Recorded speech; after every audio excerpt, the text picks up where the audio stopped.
and screaming that it was goaltending. Kareem just hung. 5-on-2.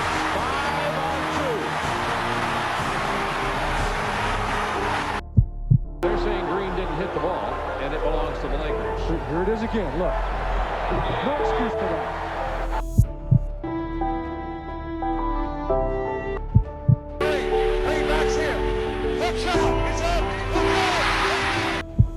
Quickly achieved NBA stardom.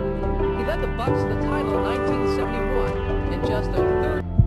7 seconds. Tinkle. And Kareem. Ford sends it to Kareem. Sky hook up and good. Lakers win.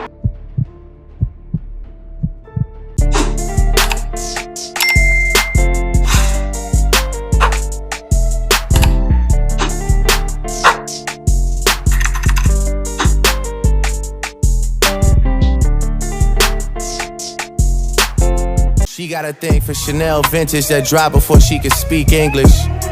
Do you love me and love seeking attention? We're gonna show the big body banger. Today we're gonna show with the NBA 2K22 video. Now, first thing first, make sure like, comment, subscribe. We on the road to 3K. You know what I'm saying? Keep doing what you gotta do. Keep suggesting builds, all that good stuff. Today I'm the build dealer on your local corner. I'm coming at y'all with this Kareem Abdul-Jabbar build video. Yes, sir. This was requested, highly suggested, and it's here today. I got y'all. Don't worry. But yeah, you know, it was. I had fun making the build. You know, I always love making a Kareem build. I remember last year I had fun making it because it's difficult to figure out. Because Kareem literally could do everything. You know, he could post fade, post hook, drop step, rebound, block. He was a cheat code. You know, there's a reason why he was the #1, you know, scoring leader in the NBA for one, and why he's arguably one of the GOATs. You know, like he is in the GOAT discussion for #1 for a lot of people, you know, over LeBron and MJ. So I mean, there's always a reason because of that, you know. So without further ado, let's get right into these pie charts. So first thing first, what I did for Kareem was I went with the finishing and shooting pie chart balance 50-50. Now listen, Kareem was 7'2", so the rebounding and blocks are going to come, but I needed to make sure that he could shoot mid ranges, post fades, and have post hooks and a crazy post game. So I needed to make sure that he could shoot. Now for the physical profile, I just went with the strength and vertical one, you know, because he obviously wasn't the fastest on the court. He was pretty fast for his size, so like I said, he was 7'2". You know, he was quick off the dribble, and plus his height, that's what helped him get the post hooks, because nobody was really taller than him. Nobody was about to block his post hook at all. It was unstoppable. It was unstoppable. So what you're going to see with this build is that it's very balanced in the post area. Like, it is a post heavy build, you know, that can also shoot mid ranges, and that can also play make and things of that nature, while also being able to block and rebound. So it is an ideal big man build. You know, you're going to be able to guard other big men because your block rating and interior defense is so high, and on top of that, you have enough finishing badges and shooting badges to do some damage. You know, you can equip some Hall of Fame, you know, post scoring badges like hook specialist or drop step or post spin technician. You know, you name it. Same with defense. You have 8 defensive rebounding badges to do what you got to do. So what, this play was like 21 plus 13 plus 14 plus 8. That's like 22, 23. That's like, hold on, I'm doing math right now. Okay, but you see right here, he's 7'2". So let's see, 21 plus 14 plus 13, 35, 40, wait, 35, 40. I can't do math right now, bro. Okay, listen. So I think, okay, so I figured out it's 56 badges. Okay, yeah, quick math. But yeah, you see right there, I adjusted the weight till I got 50 speed, and the wingspan is 95, you know. So it's just enough so once you're at 99, you can still have a pretty consistent mid-range. And on top of that, you buy boosts, you know.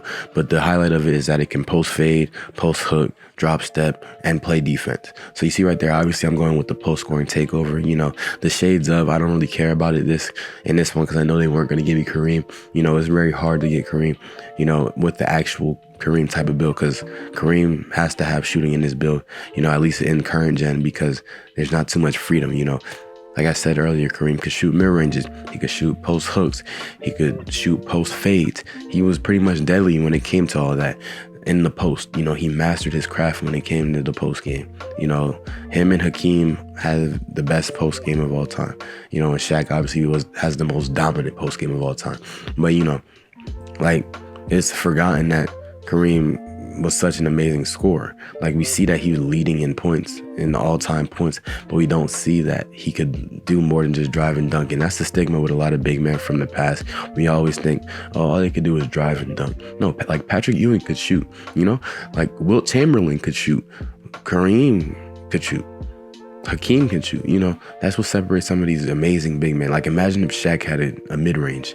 That would be crazy, wouldn't it? Because he'd be so dominant with a mid-range. And I mean, it's just stuff like that. We got to get rid of that stigma that, okay, these big men couldn't hang with modern day big men, you know, or didn't have the same skill set. Because in reality, they probably could. You know, they probably would have been able to adjust and adapt. And as you see with the gameplay right now, you know, it's pretty versatile. It can pretty much do everything.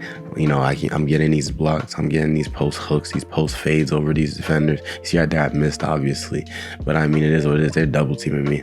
Like, that's so annoying in current gen. Like, you make one basket and they just start to double team you, and it's like nothing that you could do about it. Literally nothing you could do about it. And I mean, it is what it is.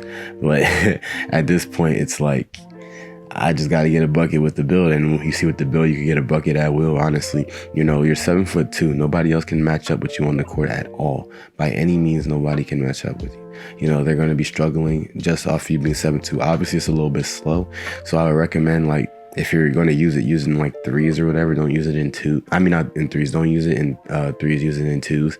You can use it in threes. Obviously, like if you hit 99, your max speed, what can be a 58. Because once you go to the weight room, you get your +4 boost, and then hit 99, get your +4 speed. It'll be a 58, which is still pretty low, but like you'll be able to move a little bit faster. But if you're not grinding it out, you know, just try to stick to the twos. If you can, the 3v3, you'll be able to, but it's going to be a little sluggish when you're trying to get back in transition, you know, but it's all up to you. Now, like I said, it's very post heavy, it's very post dominant, you know, so, you know, if you want to master that post game and have some fun trying to do something difficult, like being a great post scorer in 2K22, because, you know, obviously it's not the same as like 2K17 when, you know, post scorers were 7'3" dominating, like without any skill at all. So you have to have skill this year for post scoring. So it's all in the game, you know. It's all about how you look at it, how you play it. Obviously, Kareem, one of the greatest of all time, in my opinion. He was the greatest center of all time. You know, I look at the GOAT debate as positions, because different positions, you know, ask for different things. Pause. But yeah, you know, so he's the greatest center of all time, in my opinion, you know. But yeah, that's pretty much the end of the video, y'all. Make sure y'all like, comment, and subscribe. I'm out. Peace.